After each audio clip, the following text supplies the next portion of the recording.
Good evening, everyone. Thank you for taking time out of your day to join us this evening. I am your host and moderator for this evening's program entitled Dental Sleep Marketing Inside Out and Outside In, Tools to Use Now. Two of my mentors and colleagues, two dear friends, Mr. Ryan Javanbakht, President and CEO of SleepTest.com, will be discussing Inside Out, and Mr. Marc Fowler from Bullseye Media, the founder of Bullseye Media, will be discussing Outside In. Two brilliant men, and I'm honored to be your host and moderator for this evening's program. It's going to be very exciting, jam-packed with great information for you, your practice, and most importantly, your patients. So a few guidelines before we start tonight's program. If you'd like CE credits, please send an email request to my business partner, Mr. Alan Simon. His email address is listed as you see it here. For AGD members, it's important that you please include your AGD number. And if you would do us a favor, please, and hold all your questions until the Q&A portion at the end of the presentation. That would be greatly appreciated. So without further ado, my dear friend, Mr. Ryan Javanbakht, is going to be taking over for the first part of our presentation this evening. So Ryan, I'm going to make you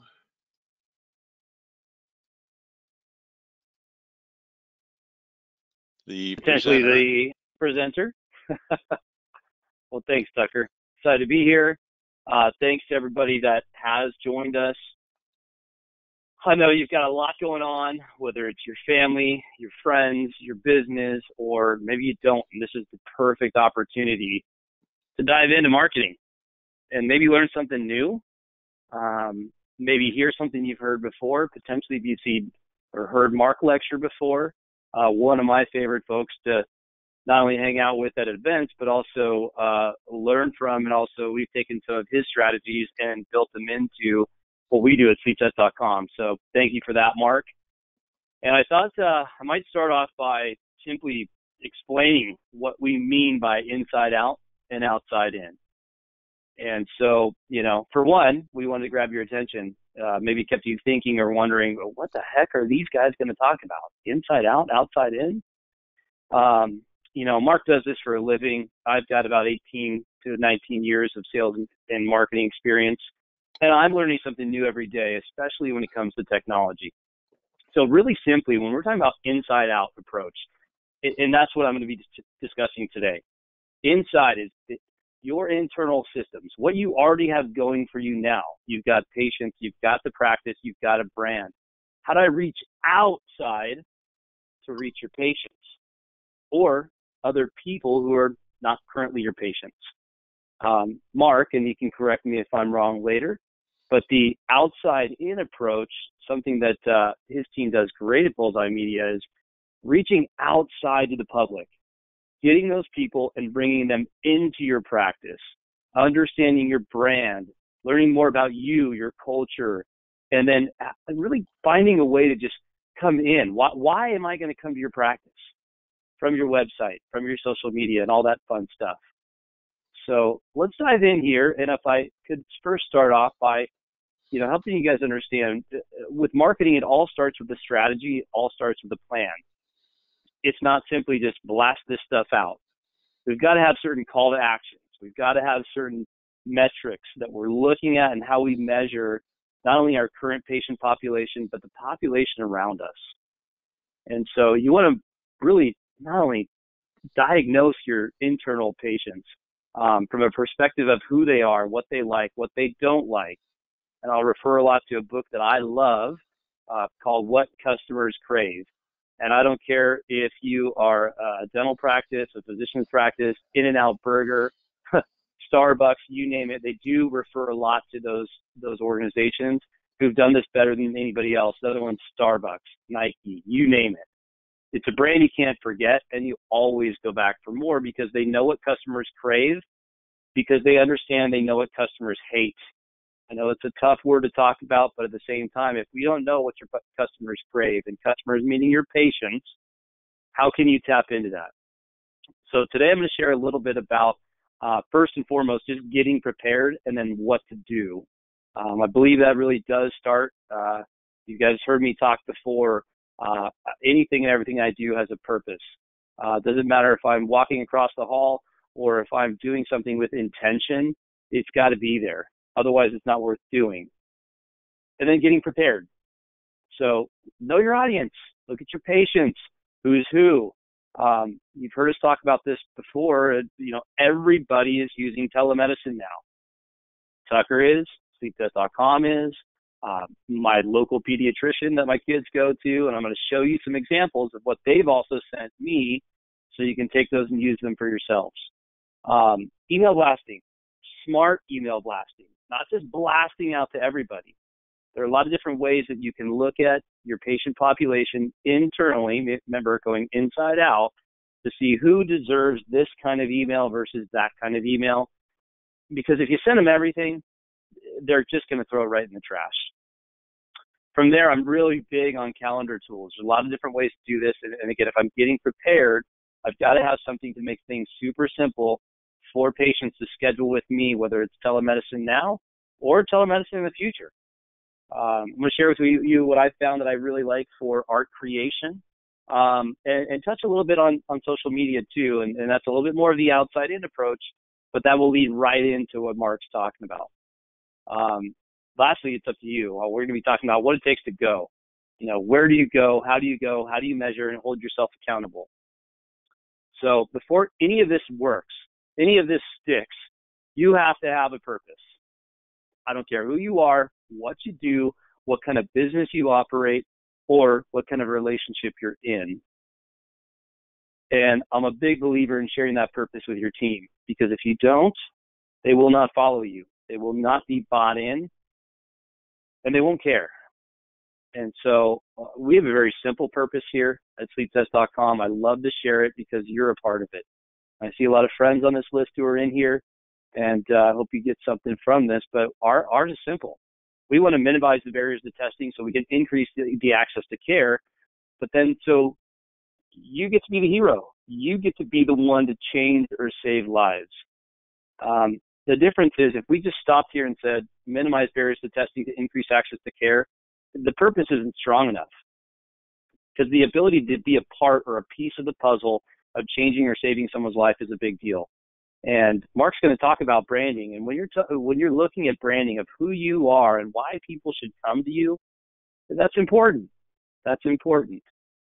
And what I also want you to think about is your patient's journey with regards to their interaction in your practice with you and with your team. Again, this goes right back to that book, What Customers Crave. If anybody wants that piece or information on it, you can email me afterwards. I'm happy to send you a link to it.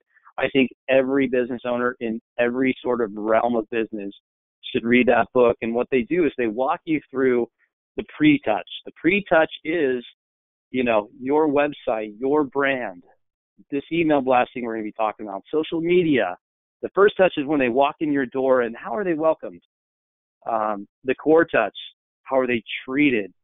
How do you physically handle that patient in the chair? The last touch is they walk out the door, and then staying in touch. And so I think what today's presentation is really about is not only the pre-touch, but also staying in touch with these patients. And when you're staying in touch with these patients or people, it can't always be selling them something new. They want to be educated. They want to learn something new, and they're looking for a trusted advisor in their dentist, in their clinician, in their physician. And so think about this as pre-touch and staying in touch. And for now, let's think about how we get prepared, because there's a lot you have to do prior to just blasting stuff out there. You can't just put it out there and hope it sticks. But then again, I will say there is a lot of that with marketing and with sales, that you do have to put a decent amount of stuff out there, see what sticks, see how people respond to it, and then from there, really dive in with those patients and those people a little bit differently. So first and foremost, I think it's really important to know your audience. And your audience, from those people you love who've been coming to your practice for 10, 15, 20 years, to the folks who are brand new. Understanding who they are, what they like, what motivates them, and how you can stay connected with them.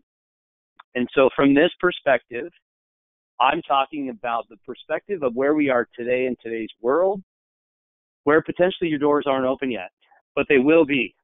And I'm hearing from clients all across the country that they are opening every other week.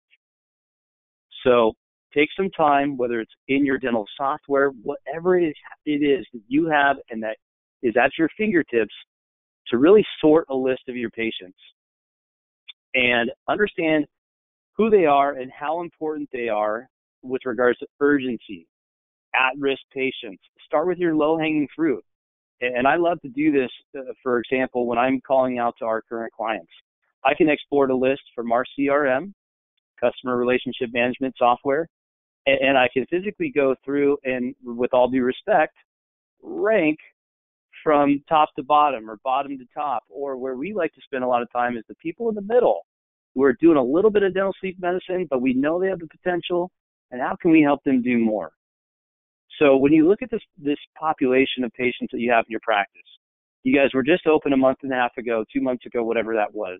There's probably a ton of low-hanging fruit there with regards to the folks that maybe they are in appliance and they need a follow-up test, or maybe they just need to see you to physically go over what's happening with their oral appliance as of now. Maybe you have some patients that you screened right before your doors were required to be shut, and they were ready to go, but they couldn't go anywhere. Maybe those patients you referred to a polysomnograph, and those are all shut down. Do you have your own sleep testing devices? Do you have a third-party vendor to help you? Who else are you just concerned about?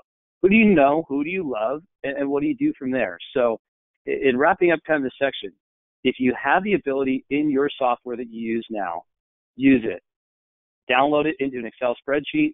Think about it. Look at every patient as a person, understanding who they are and where they were in your treatment plan so you can understand who to reach out to first. Okay, from there, we've talked a little bit about this over the last few weeks. I don't know about you guys, but everybody from every clinician I work with, my family works with, is using a telemedicine app in today's world. Not only because we as patients want to see our physicians, our dentists, our counselors, you name it. You've got to get in touch with them now and continue the relationship for one, but also treat and help those patients that are either in the process of treatment or getting close to that stage. We happen to really like Doxy.me. They have a free version that I think does a great job. But what I will tell you is with whatever app that you're using, if it's VC or AASM's Sleep TM, you got to play with it. Because if you get on that call for the first time with one of your patients and you bomb, they're over it, they're burnt out, and they have a negative experience, and therefore they turn around and go the other direction and then give up on telemedicine. So play with this with your family, your friends, whoever. And you have to do this not only as the doctor perspective, but also as the patient perspective to understand. And so that being said, I do like this Doxy.me app. A lot of people I know are using this. I would say that there are multiple versions of this per se to connect with your patients. Again, there's the free model. If you've got everything you need in your dental sleep medicine software, or you've got everything you need in your dental software so you don't have to do double work. I have a lot of friends that are using the professional version simply because you can collect payment through there, but you can also schedule calendared visits. You probably don't need the clinic version. That's a model that we use here to physically manage multiple physicians in one space. But at any rate, do yourself a favor. I don't know if you're like me. I don't really love doing things that are new and that require change. but once I learn them, I get past them, and I realize, oh, that was easy. But you got a lot of stuff out there that a lot of people don't know. You were on this webinar with Tucker a bit ago, not to embarrass you here, Tucker, but this was phenomenal. Tucker spent all the time in the world creating 14 different forms, I think it was. Here are just a few of them that he's giving away specifically through this telemedicine webinar that he gave. And that can be found on his website.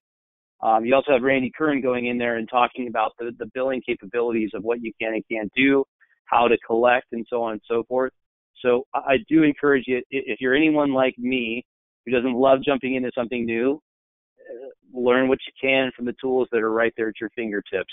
So thank you, Tucker, for doing that. I had a ton of clients who reached out to me who said it was phenomenal. Yeah. And so, for someone to go through the process, learn it on their own, maybe fail well, and then come up with all the forms and documentation for you, pretty cool. So get comfortable with that and be prepared. Again, you don't want to get on that. Yeah, Ryan, please jump in, Tucker. One thing I want to interject regarding Doxy.me, and none of us get paid a penny for promoting anything that we're presenting tonight, and I want that to be thank you very, very, very transparent to all our attendees that are online. If you do the professional version of Doxy.me, that's why I created the keynote or PowerPoint presentation that you can actually share with the patient to review your informed consent to do your complete consultation. It has everything that the patient needs to understand prior to them seeing you for your first clinical visit. So that's why I got the professional version. The free version is great. It's just like any software package. The more you can do with it, you're going to pay a little bit extra, but the $35 a month is totally well worth it. So I highly recommend that everyone, if you're going to get into telemedicine, we've checked with multiple board certified sleep physicians that do telemedicine on a routine basis, and they absolutely love Doxy.me, as do the patients. Go ahead, my friend. Thank you for clarifying that. As a national key opinion leader, I guess you have things dialed in where you have to put out the disclaimers. Guys like me forget about that. It's all good, brother. I don't care. Yeah, I don't care which telemedicine app you're using, but you got to get something, because it is something that, what I love to think about, talk about, is behavior change. And a lot of patients, it's still, even if we open our doors, I can tell you our numbers are increasing by the day, but even if we open doors and we go through that process, there are going to be patients who are timid about coming back into any practice or going to the gym or anything like that. So I think it's important to know that this is a way of the future where you can meet your patients' needs. You can give them what they crave, as I was talking about before, and making it super simple for them to do. A lot of different arenas in my life, we're doing Zoom meetings or Ring Central meetings or telemed meetings, you name it. It's super convenient. And I've been doing webinars, specifically as sales calls, probably for the last 5 or 6 years. Unless I had to be in a surgical case, you can't really do that. But if you can do it in a way where you can be anywhere you want at any time, it really makes sense. So Ryan, now, one other thing I think, yeah, please. Just as a side note, I've done over 30 telemedicine visits, and I know that that's nothing compared to the physician's world. And as I reported on the last webinar that we discussed, I found out within the last month that there have been over 300 million minutes of telemedicine visits locally. We scheduled 5 initial consults today via telemedicine, and patients absolutely love it because it's convenient for them. They don't need to leave work. No one wants to leave work if they're employed at this point in time. And as you said, there's some people that are still have some trepidation about going out in public. So it works and people love it. And as you said before, Ryan, it doesn't matter what platform you use. My reason for using Doxy.me is it's simple and easy to use. And the most important thing is it's HIPAA compliant and HIPAA secure. Yes, sir. Keep chiming in, Tucker, anytime you want, please. Yes, sir. Thank you. Now, with a lot of the telemedicine apps, they do have a scheduling or a calendar tool. If you're going to do the lower base models, they will not have those in some certain situations. I'm a big advocate of the calendar tool. For those of you guys who are on the call and know me, on my email signature, you can click a button and schedule a time with me anytime you want, as long as it's not blocked off on my calendar. So once again, it's allowing the patient to do this at their free time, on their free time, at their convenience. But the calendar tool itself also provides more of a call to action. Okay, here's my email blast. Here's my social media post, but where do I click to schedule? I just want to get on your calendar. So again, it's giving them, it's not about us. Remember, us as humans, we're very selfish. It's all about me. And if you can make that me, that other person, their life more convenient, then you're going to win. And so I guess I'll use your advice here, Tucker. I don't care which calendar tool you use. I happen to use Calendly for my own purpose, my own uses from a business perspective. I'm tight on my calendar, but I also know what this does. It minimizes the phone calls and emails going back and forth to say, hey, how about this time? How about that time? Oh, wait, wrong time zone. So I actually have a number of different options in here, but here are just two. I'm an interested prospect who wants to talk about our service, or I'm a current client who wants to look up on a web conference. And from there, they can go in, choose the day that's available, and it'll give the patient or the other person that you're talking to an option throughout that day at different times. You can set this up every quarter of the hour. It has a lot of different features. There is a lower platform level. I believe I have a higher platform level, and I think it's $4 a month, you guys. So super simple. It will send out patient reminders or, the other participant reminders. Buffers are a big deal for me because this is what my calendar looks like. This is this week. And don't worry, not all of those are scheduled appointments. A lot of those are reminder calls that I have to make. But if my calendar in Gmail is blocked off for any certain way, because you can technically leave appointments or scheduled events on your calendar open as free or busy. So if you're using Calendly, syncs to your Google Calendar, it won't allow the other party to physically book at a time that you have that's completely blocked off. So I like this one. There are plenty of them out there. Find one because this is going to lead into your call to action. The other piece, it's pretty easy in today's world to become sort of an artist. Everybody's on social media. Everybody's posting this stuff. We have a lovely gal that works with us to do a lot of our social media posting. You guys can do this on your own. Very simple to create something that's the specific size, whether it's for Instagram or a Facebook ad or what have you. And you can drop things in here, whether it be a video, you name it. And this is just screenshotted from what we've done. If anybody follows us on Instagram or Facebook, they go right in here. We put it out there, and I'll show you this later. It will actually feed from Instagram down the line, down the chain to other social media platforms. So you don't have to be an expert, but I think Marc would probably agree. If you're not on social media and have a real presence in the social space, unfortunately, the younger population, they're not going to come to your practice. So that's a little bit more of the outside-in approach. But we use this for all of our folks who follow us and like us or whatever it might be. So, again, I'm a big fan of this brand. I have nothing to do with them. Again, full disclaimer here. This is Canva, C-A-N-V-A. Logo's in the bottom left-hand corner. Super simple. They have a free model, and they have an upgraded model if you want to use a lot of their pictures as well. The goal is to do some kind of branding and have your brand sort of encapsulated so it's not all over the place. You know, everything down to colors. And what does that color mean to you, to your fonts? So now that I've got some things underneath my belt, I've got my telemedicine app set up. I've got my Canva piece so I can do some cool artwork.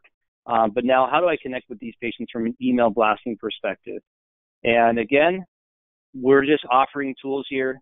I happen to know, and we happen to use two. One of them is called Constant Contact, which I like better than the other, which is Mad Mimi. They're all good in their own ways for certain different reasons. But if you go back to what I said earlier, if you know your audience, if you sorted out lists, you can send specific populations specific content, whether it's about oral appliance therapy, or if it's about you know, teaching people about hygiene, or maybe it's something to just stay connected with them, guys. But obviously, this is dental sleep, and this is what we're talking about. So my goal for you guys to get in touch with your patients, use something to get that stuff out there, and it's got to have a call to action. I'm going to keep saying that. And so I want to show you a couple of examples here that I received, 3 Mondays ago. Here's one, for example. This is from a local urgent care that my family goes to. It's simple. It's straightforward. A couple of bullet points, but notice the big pink button right there to schedule a video visit. So if you're using Calendly or any other tool, using your dental software for this, or if you're using a telemedicine platform, you can drop the link to schedule that appointment with you into the Constant Contact email, into the Mad Mimi email. Whatever you want to do, it's just got to be simple and straightforward. Here's another one from my optometrist. So a little wordy, but I see telehealth and I see request an appointment. So it's all about getting yourself out there and getting yourself open. A lot of you guys know I recently had rotator cuff surgery. Well, I'm doing my own PT, but I haven't been as good about it as I'd like to. I can now see that my Laguna, orthopedic rehabilitation here. Number one, they're open. A lot of words on this one, but they're also teaching me something and telling me that they have the telemedicine opportunity. So the videos are really cool too, guys. They can be funny, they can be quirky, they can be educational. It's about connecting with patients. They've done some others here that have given me some other tools and tips with regards to what I can do personally for back pain, shoulder pain, whatever it might be.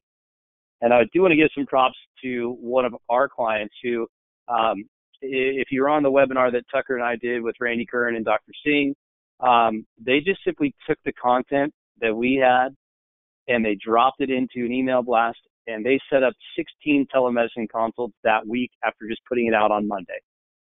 So kudos to Mike Peruzian, Dr. Mike Peruzian, and Shireen Peruzian. They took this stuff and ran with it. Again, if anybody wants the content from this email that they sent out, I'm happy to share it. But again, it doesn't have to be much. You just have to know what you're doing, know where it's going to land, and give them that call to action once you're prepared. Social media. So this will lead a little bit directly into what Marc's talking about. Please don't be afraid of social media.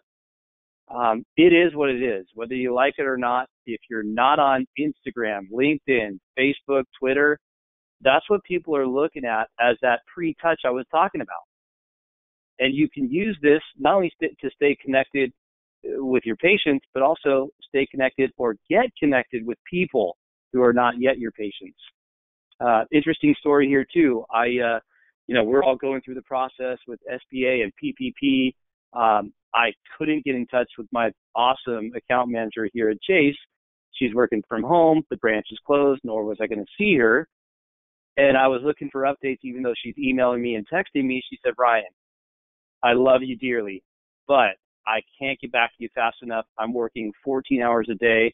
The best thing to do is to follow Chase on Facebook. I thought, what? What are you talking about? But they're putting that information out there to keep me educated, to keep me in tune, to keep me in the loop with what's going on out there, to minimize my stress and anxiety about what's going on. And so I encourage you, if you're not going to do it as the doctor, as the leader, here's a great tip. Find the youngest person in your practice and ask them for help. Maybe it's a new title in the practice. Get them involved with something new to bring in either new patients or stay connected, because this is a great way to let your patients know that you're now doing telemedicine. You can see them anytime. You've got an open calendar. All they have to do is click a link and go from there. So just a little bit of an overview. Instagram. I love Instagram just because you can start with Instagram and kill 3 birds with 1 stone. I'll talk about that in just a little bit. This is going to be your younger to middle-aged audience. So you have to think about our audience again. Who am I reaching? Who am I touching? How am I staying connected with them? And from there, Facebook. Got to say, my mom is like the Facebook queen. She's all over it, and Instagram. And she might hate me for saying this, but she just turned 70 years old, and she operates that thing phenomenally. You can do some Facebook ads, but just putting information out there to either make your patients aware of what you're doing, what's new, how you can help, or just make them laugh. And so this is going to be a little bit more of your middle-aged to older audience. So now I'm looking at my audience out there. Who can I reach and how do I reach them? And then Twitter. I don't hang out on Twitter much, but what I love about going to Instagram first, if you post on Instagram first, it will go through and then post on Facebook and post on Twitter. And then the other caveat that doesn't connect to anything, and if you guys are professionals, if you guys are doctors, and you don't have a profile on LinkedIn or a practice professional profile on LinkedIn, please do it right away. Again, when people come to your website, and I think Marc might agree with this too, they're looking to see if you're on social platforms, because you know what they want to learn? They want to learn about your culture. And you can't always get that out of an 8 to 12 page web page or website, excuse me. But what they can see is the fun stuff you do behind the scenes and team building events and this, that, and the other. Or, hey, we're doing telemedicine. Do this at home. So I'm a big fan of this. I'll show you how it works with Instagram. If you're not on here, again, don't be scared. You can go to post one item, and this is what mine looks like. I have the ability to go in. If I wanted to post this, or my social media friends and coordinator wants to go in here and post this, you can post it on Sleep Test, and it will sync to Facebook, and it will sync to Twitter. So you just killed 3 birds with 1 stone. Like I said, LinkedIn's a little bit different, but your patients, they want to know what you're doing. They want to stay connected because they're not coming into your practice. And then if you want to go broader, okay, Facebook ads, these are really affordable, guys.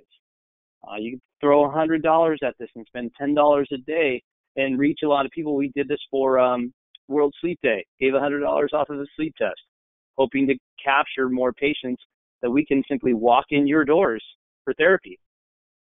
So this reached 36,000 patients or people, and you can really track this stuff to see, where did my audience look at this? You can see most people are looking at this on their mobile device. And I can also see which states and take a deeper dive into those states as far as now I know, right? Now I know, where am I going to spend more marketing dollars? And for you, if you have one practice, you're going to be doing that in one space, but you can do this by zip code and really track this in a way where it's not expensive. And again, one of your team members can help you with this. Look at this stat here. 60% of these folks were women looking at this, where it was all sleep. I was able to pull in numbers like sleep number, bed, sleep apnea, etc. So at any rate, great opportunity, great idea. Again, there's 2 things to do with social media. Keep in touch and connected with your current patients, but also reach everybody out there so you can officially accomplish not only the pre-touch, but also how to stay in touch with your patients, whether it's in today's world or into the future. And so now the question is, now what? Now what do I do? If you're not already doing this, or if you're doing a little bit of this, you got to step it up. I encourage you guys to commit to go all in and figure it out. Don't worry if there are some challenges or you're concerned about not being great at this. In addition, I think it's very important, as we say, get prepared. I think it's important to have all these pieces in place. And you've got 3 of us on the phone right now. Diagnostics, CE, marketing. Don't forget about your billing and your oral appliance manufacturers out there too. We can all help you in this. As I said in the last webinar, we are all in this together, and I love hearing that word. But it does require some action, and it does require some time. But I think some folks on this call may have some time. The one thing we can't help you with is your desire to make those things happen. So I'm grateful for your time. I hope that you pick something up here. There's all my contact information. Feel free to email me if you want to go over more of this with me. You can ask me for that content for the email blast so you don't have to write it. We've already done it. So thank you, Tucker. Mark, the floor is yours, my friend. Ryan, I'm going to leave that slide up there for a second because one of the multiple requests has been your email address. So before we switch screens and put on our friend Marc Fowler, who's going to talk to us about the outside in. Ryan, great job. Once again, phenomenal presentation. I thank you for your expertise. I thank you for your commitment to delivering quality care to our patients. So for those of you that, thank you. You are welcome, my friend. For those of you that wanted Ryan's contact information, it is on the screen and you will see it again. So we are going to switch, and Marc, are you ready, sir? I am ready. Can you hear me all right? Yes, sir. It's all yours, my friend. Outstanding. All right. Okay, can you see my screen? Yeah, nice slide. Perfect. All right. Well, good. So as Ryan said, I want to focus on external and external marketing, external outreach. And as you prepare to reopen, if you aren't already, I want to just share some ideas and some strategies to help you bounce back as quickly and successfully as possible. And as he always does, Ryan shared some great ideas on marketing internally with an emphasis on your current patients. As we said, I'll be focusing primarily on some outbound external strategies such as branding, positioning, communication to attract new sleep patients into your practice. And as you'll see as we go through, there's a lot of crossover and synergies between the two. And a lot of the things that I'll be sharing will also apply to your general dental practice. So, all right, so we're going to focus on 3 areas. We're going to talk about a separate sleep brand and why you should consider having one. We'll look at a few strategies to help accelerate the growth of your sleep practice. And we'll wrap up with some messaging that's going to be critical for not only your sleep practice, but also your general practice over the next several months. So starting with your brand, there are a few reasons that a separate brand identity for sleep is important. First is that you need to position yourself in the minds of prospective sleep patients as the expert on the topic of sleep disordered breathing. And this is very difficult to accomplish when everything that prospective sleep patient sees when they interact with your office is focused on dental services. So when a patient comes into your office for a sleep consultation, you want them in a medical, not a dental mindset, because you'll be talking about treating a medical condition, billing medical insurance. And so as you think about a brand, separate brand identity, the first step is to select a name for your sleep practice. And I recommend having sleep in the name, and I do not recommend having dental in the name, okay? And before you settle on the name, I recommend go to GoDaddy and see if the .com version of that name is available. So, for example, if you're in Atlanta and you decide on the name Sleepwell Atlanta, you would want to go and purchase sleepwellatlanta.com. Then when you're ready to build a separate sleep website, you already have a domain name that matches the practice name to build that site on. And then next is a logo. After you settle on your name, you want a logo that's clean, easy to read, and has a visual element that supports the fact that you're offering a solution that helps people breathe better, sleep better. Then once you have those, the next piece is a standalone website that is 100% dedicated to sleep disordered breathing and the treatments that you offer. So in other words, an entirely separate website from your general dental website. Again, positioning yourself as the expert on treating sleep disorder breathing issues is key. And you won't accomplish that by simply adding a page or two about sleep to your general dental practice website. That won't provide proper positioning or put the patient in the right state of mind. And for a large majority of new patients, the first interaction they have with your office will be your website. So think of it as your virtual front door. So your website must instill confidence and establish you as the go-to authority on the topic. And if your website's trying to be all things to all people, it can actually have the opposite effect. Let me show you what I mean. If a prospective sleep patient lands on this website, along the top, they see dental services, sleep apnea, Botox. If they click on the dental services tab or hover over it, they see all these dental services in that drop down. And at that point, a potential sleep patient may be thinking, wow, they sure do a lot of stuff, and much of it's very unrelated. And it's very possible that they may be thinking jack of all trades, not expert, like the way you want them to perceive you. Also, it's difficult for a prospective sleep patient to see how dentures or Botox relate to treating sleep apnea. Easy to make the connection between root canals and crowns, next to impossible to make the mental jump from root canals to sleep disordered breathing. Okay, so when a prospective patient lands on your website, it needs to immediately tell them that you are all about helping them breathe, sleep, and feel better. And give them exactly what they're looking for, because people are impatient online. You don't want to make them have to search for the information they're seeking. You want your website to make people say, hey, that's me. That's what I'm experiencing. In this example, as soon as they land on the home page, they see those 3 blue buttons at the top, and one or more of those will speak to nearly everyone who lands on this website.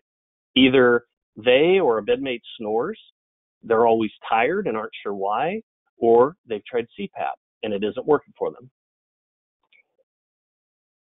And in light of the current environment, there are a few things that you want to have front and center on your website, ideally somewhere very visible on the homepage. So in this example, they're pop-ups. And so number one is a message that you are open, right? Because a lot of people are wondering. And then, as Ryan mentioned, and I know Dr. Tucker has done a lot with, you need to embrace telemedicine. And I believe it's safe to say that telemedicine is here to stay. With the press coverage that it's received the past few months and the number of people, myself included, who have utilized it recently, there will be a significant, sustained increase in demand. Patients will embrace the convenience, the efficiency. My telemedicine appointment took me less than 2 minutes to schedule. The appointment itself lasted 11 minutes, and it accomplished exactly what I needed it to. So, like I say, it's here to stay. So once you're set up with a telemedicine software solution, like Ryan mentioned, whether it's Doxy.me or one of the others, get the code from the vendor and provide that code to your website company, so you'll have a telemedicine appointment request option on your website like you see here. And we're seeing a lot of appointment requests come in from our clients' sleep websites. So you want request an appointment or schedule a consultation buttons throughout the website. And they should all go to a page like this and also include your telemedicine appointment request option on this page as well. And once you have a dedicated sleep site that's properly optimized for the right search terms, you'll start to see those appointment request forms like these coming in. So this one, new patient, yes, I need more information. I recently did a home sleep test and found out I have mild sleep apnea. I was interested in getting a mouthpiece to help me with this issue. I have the test results that I can give you. This one, no patient requests appointment. I want to find out if I have sleep apnea, get help with snoring, and I'm a new patient and I like to be treated for sleep apnea. When can you see me? So even if your office isn't open, you could engage this patient via telemedicine and have them all the way through the process ready for an appliance as soon as you do open, or you are able to see them and get the impression. Okay, so the next piece in building a sleep brand is a Facebook page for your sleep practice. And this needs to be separate from your general dental practice Facebook page, because as Ryan said, many consumers today expect a business to have a Facebook page. And you also want to be sure and link that Facebook page to your sleep website. Start to connect all of your various online sleep assets together. And the final piece of that core branding foundation is a YouTube channel. YouTube is the second most utilized search engine after Google. So you need to have a presence on YouTube so you can be found when prospective patients are using it. And let me show you why we focus on creating the brand assets we just discussed. So shown here are the top 5 websites in the US, those that receive the most visitors, the most traffic. And having optimized, optimizing those branding elements we just looked at, your sleep practice will have a presence on the top 3 busiest websites. So your sleep website is optimized to be found on Google. The sleep branded Facebook page, obviously, to be found on Facebook, and also will often show up in Google searches for certain keyword terms. And the YouTube channel creates a branded presence on YouTube. In addition to being the second most utilized search engine, YouTube is also the 3rd most visited website in the US. All right, so once you have a professional, comprehensive sleep brand in place, next you want to implement some strategies to increase your online presence so that you're found by more sleep patients. And an online approach can be broken into 2 categories, organic and paid strategies. Okay, organic is when you're doing the right things, whether that's on your website, your Facebook page, your Google My Business listing, or other online directory websites. And it can also include optimizing video content to improve your online visibility. And the beauty of organic approach like this is you don't pay each time someone clicks on one of your listings. And the other approach is paid, also known as digital advertising, and there are thousands and thousands of online properties that offer advertising opportunities. But the 3 most popular for local businesses are Google, Facebook, and YouTube.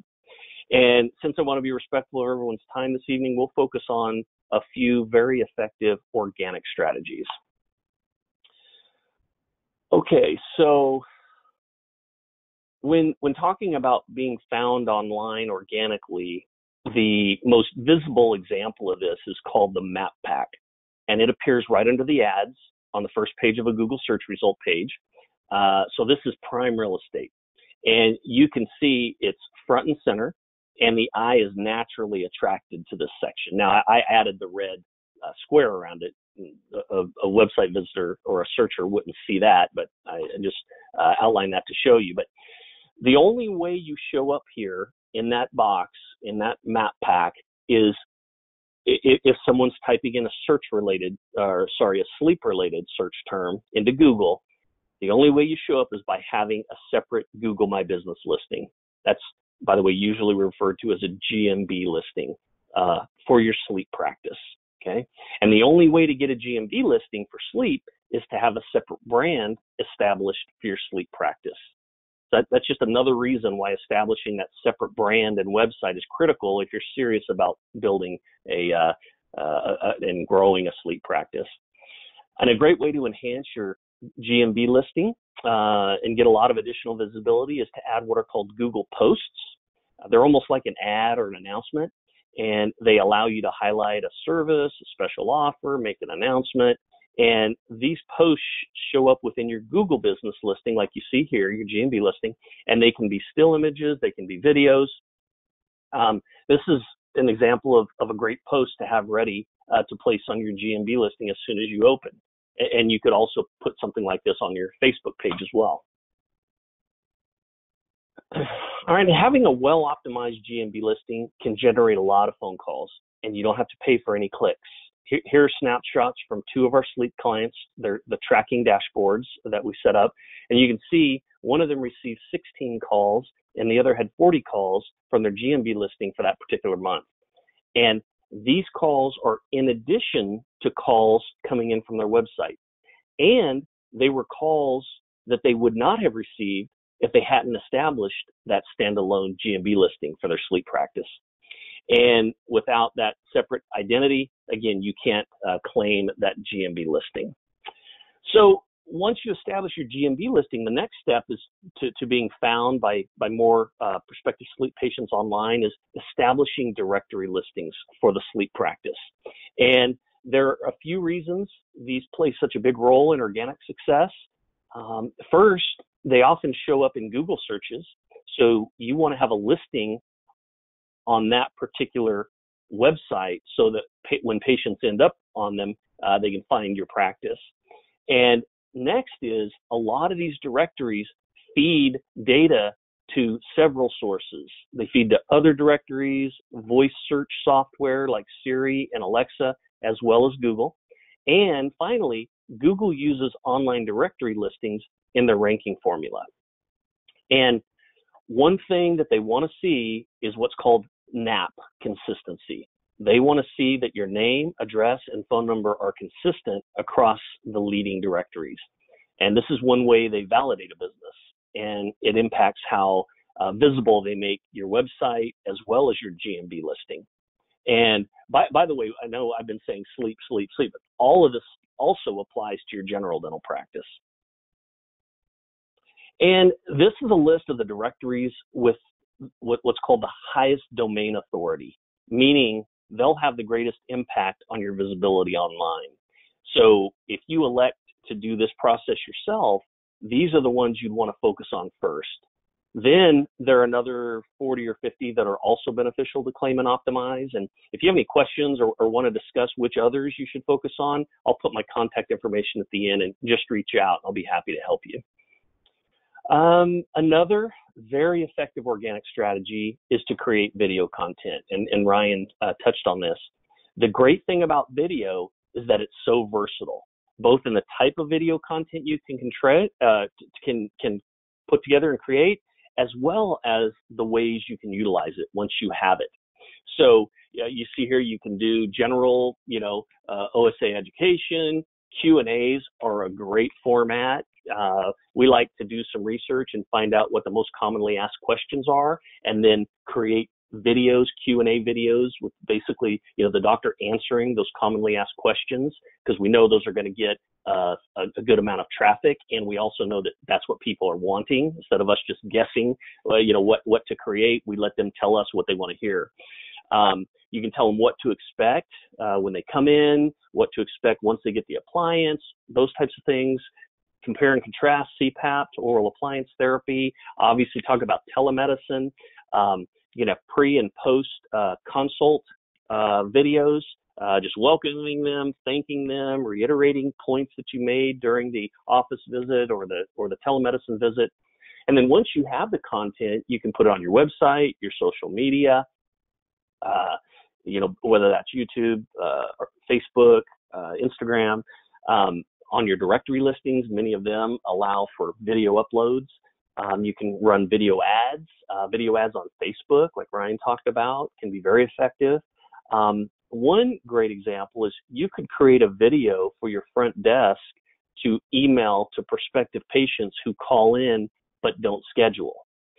So you're doing two things there. Number one, you're grabbing their email address, and then so you can follow up later. And number two, you're sending them some valuable information that's going to allow them to feel like they know you a little bit before ever talking to you, and may prompt them to reach back out and schedule that consult.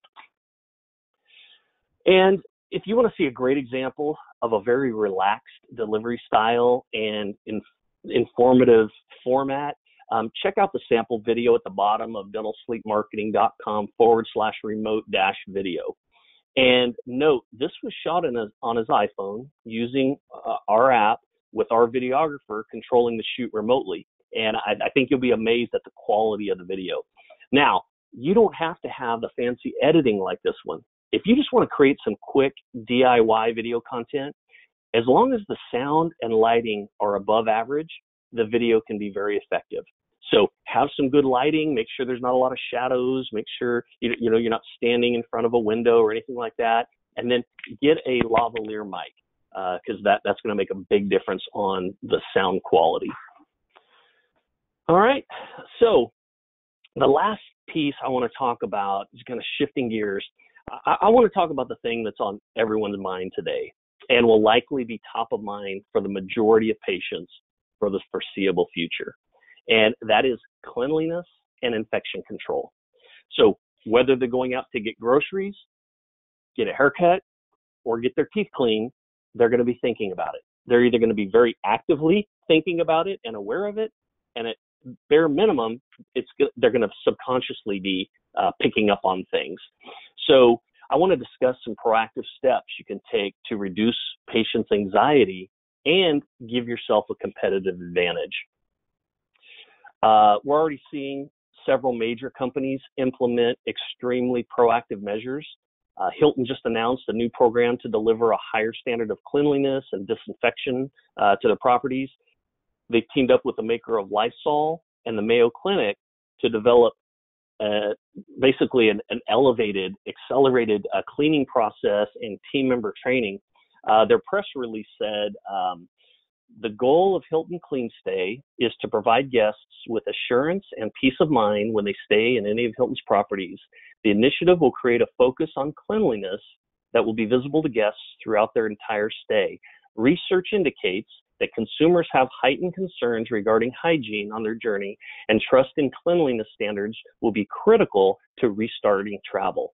And their head of brand development was quoted as saying, as we think about how behavior changes during this time, the importance of cleanliness is going to stay with us. The renewed focus on cleaning will not go away. And they've even created a brand name for it, the Hilton Clean Stay with Lysol protection program. They have a comprehensive 10-point cleaning process focusing on things like extra disinfection of high-touch areas, removing pins and guest paper and guest directories from the rooms, providing disinfecting wipes, using UV light disinfection process, and they even, in their press release, they said, add an extra measure of assurance by placing a room seal on doors to indicate to guests that the room has not been accessed since being thoroughly cleaned. Okay, and they're putting this out. In addition to the press release, they've been actively promoting it on their corporate social media, and their execs are even posting it on their personal LinkedIn accounts. And last week, Marriott said it had formed a global cleanliness council, and that they're going to be using electrostatic sprayers. And then I got this email last week from American.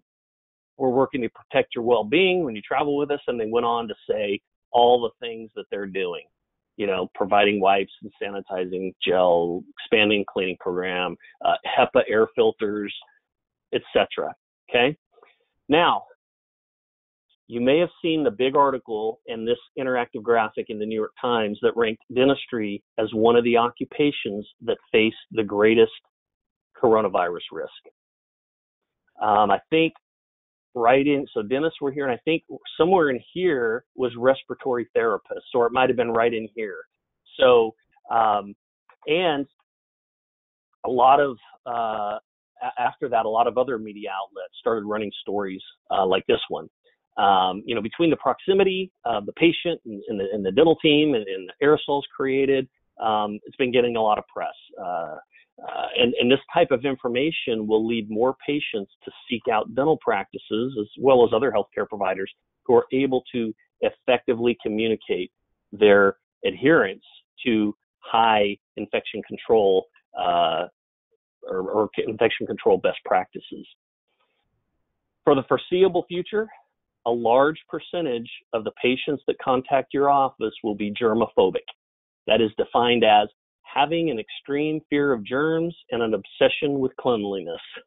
So you need a proactive strategy for communicating your infection control processes and procedures. And I'm convinced that infection protocols will be a distinct competitive advantage at least through the end of 2020 and most likely well beyond. So in addition to adhering to the CDC guidelines, all the sterilization, PPE, et cetera, you should also consider taking extra steps above and beyond. So for example, here are some things you could do. Implement a parking lot waiting room process where the patient calls you when they arrive, and then you either call them back when they're ready to take them back, or have someone go out to the car, ask some screening questions, take their temperature, then escort them directly back to the treatment room. Have hand sanitizer stations at check-in throughout the office. Have visible air purification devices like medical grade HEPA filters. They aren't that expensive. You can get them on Amazon, and have those sitting around. Just to give patients that added level of confidence and comfort, and ease their concerns. And we could argue, does even a medical grade HEPA filter, does it cover enough space? Is it working properly? It sure can't hurt. Okay, it can't hurt from a infection control process, and it definitely can't hurt from a patient perception. Thinking of the patient perception. So, if possible, see sleep patients in a room that is closed off from the areas where you treat general dental patients. And those of you who no longer see general patients or have a separate location for your sleep practice, you'll have an advantage here. It'll be much easier. Do things like have a disinfectant checklist on the wall in the operatory that shows each step you take to disinfect the room between patients. Because until COVID-19 is a distant memory, your practice will benefit from erring on the side of caution and over communicating as it relates to infection control. And so many of those processes will be expected, and in many cases, maybe even mandated, some of them. So simply having them in place won't be the competitive advantage I mentioned. Most practices will have some variation of these that they've implemented. The differentiator will be effectively communicating them. And the practices that do this well will be the ones who come out on top. So you want to have well-worded messaging that instills confidence in multiple places. Website, Facebook page, video, press releases, GMB listing, a pre-appointment email, in-office signage, etc. And I also highly recommend to sit down and brainstorm all the questions you think patients, prospective patients might ask, and write out the answers and give them to your team so everyone is using the same phrasing to address those concerns, both in the office and for those who call or email. In fact, I can confidently say that if the person answering your phone can't effectively and succinctly answer questions on this topic, you will lose out on new patient opportunities to the practices who can. I think it's going to be that important to a subset, a certain percentage of patients. So since your website will often be the first point of contact, you want to put that message front and center. And it can be done in a few ways. You can have a banner at the top of each page. You can have a button that links to an individual page that talks about it. Or our preferred method, like you see here, is a pop-up. That's what we've been doing for our clients. Here's another client example. Again, communicating your protocols effectively and getting that message out broadly is going to be key. And as I said, most practices will be doing a lot of these things, but most won't do a good job of communicating it. And it will, without question, cost them patients. So use this as an opportunity to differentiate your practice and increase confidence with your existing patients, and also gain a disproportionate share of new patients. So if any of you would like to receive a consultation, if I can help you in any way, please don't hesitate to email me, or you can visit dentalsleepmarketing.com and select a time on my calendar for us to talk. All complimentary with zero expectations, no obnoxious follow-up. Just want to, help you in any way I can. So please don't hesitate. So I just say stay positive and look forward to brighter days ahead. So thank you, everyone. Marc, fantastic presentation, and I'm going to leave your contact information up there for a second. You are 100% spot on regarding the asepsis. We all know that. We've all practiced that. Most patients don't know that we've done that for years. So as Marc eloquently stated, if you're not doing that, you're going to lose miserably. So follow Marc's guidelines. I am a client of Marc's. Please don't go check out our website because it's horrible. And Marc is in the process of redoing everything because our website was done prior to my relationship with Marc, and he definitely, obviously knows what he's talking about. So let me, oh, you're welcome, my friend. Absolutely fantastic job.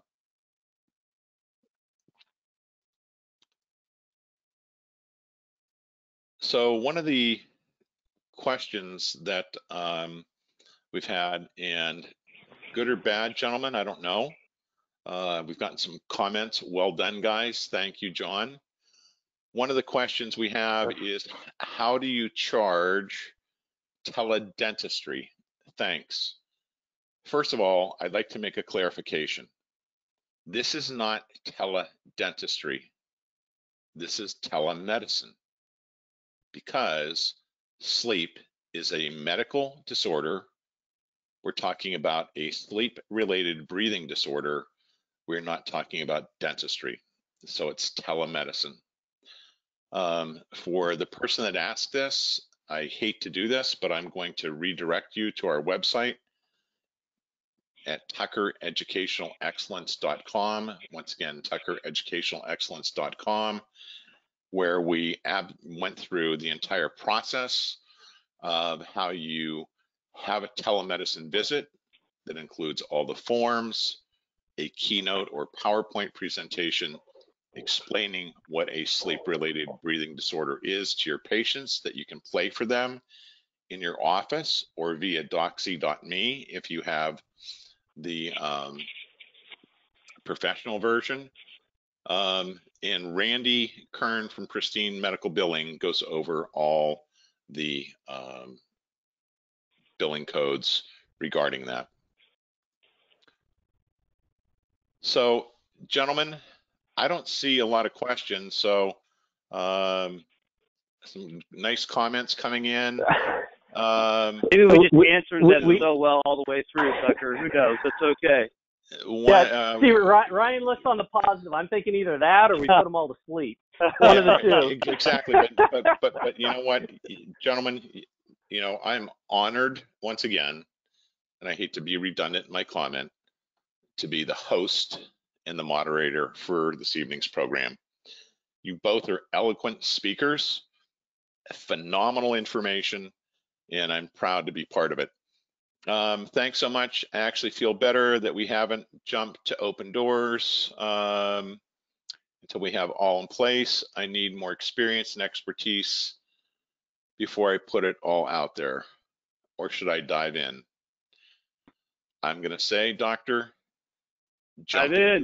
jump into the pool. As I've said, many people, I had one doctor attend 6 of our CE programs, and I said to him, how many appliances have you done? And he said, none. I can't figure out what appliance to use. I said, you have a PhD in swimming and you've never been in the pool. You have to jump in the pool. Go get your feet wet. Going to have to shave if I want to make videos. The person that posted that, I said to my wife and kids tonight, since I've worked outside all day today, kind of took the day off for a mental break. As we all know, the stress that's involved with this. They're like, you're not going to be on camera tonight, are you? Because you look like a freak. And my line is, you know what? I'm going to go back to the 70s. Start to give everybody the peace sign and have really super long hair like I did in the 70s, because those were great times.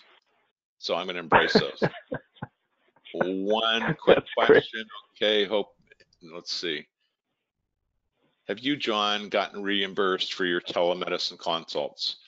To the best of my knowledge, I talked to my captain of the ship, my dental sleep coordinator, and she says we have. Randy Kern can show you lots of EOBs that have been paid over that. Does Calendly integrate with any dental software so that the scheduling is seamless? Ryan? Wouldn't that be a beautiful thing? No, it's not. It doesn't. But unless your dental software has something like that, a tool inside there, that's the only way it's going to work.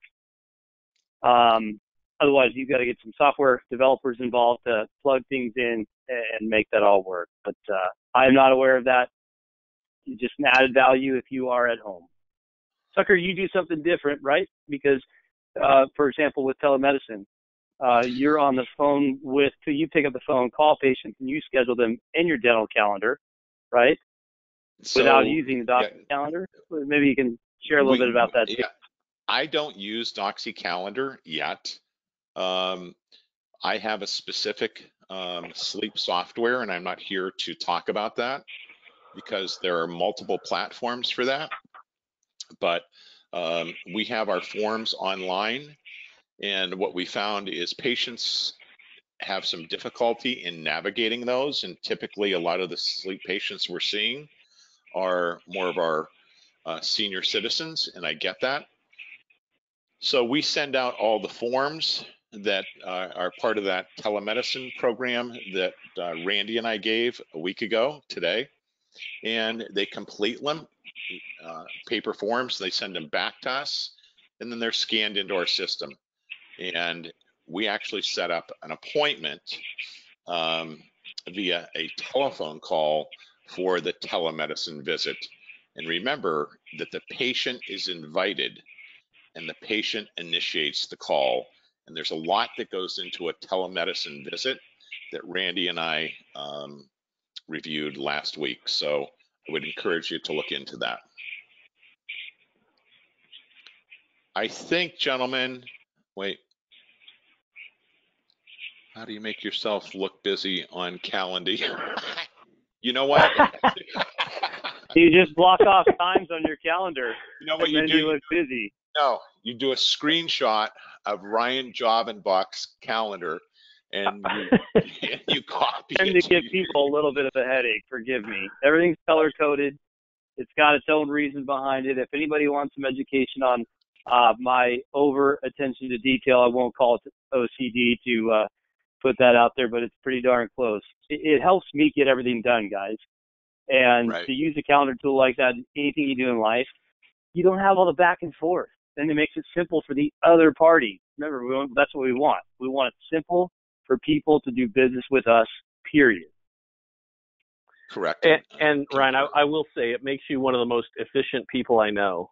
And I know if you say you're going to do something, it's going to happen. Things do not fall through the cracks with you. You are on it. Thank you, sir. Do my best. And Tash, I see your question here about software. I'm not going to answer that. If you'd like to text me or call me, you may do so, because this program this evening is about the inside and the outside and not product specific. I don't see any other questions, gentlemen. So that means one of two things. We either killed it or we killed it. So once again, sounds good. For those of you that would like CE credits for this evening's program, please email my business partner, Mr. Al Simon. You can see his email here that is listed appropriately.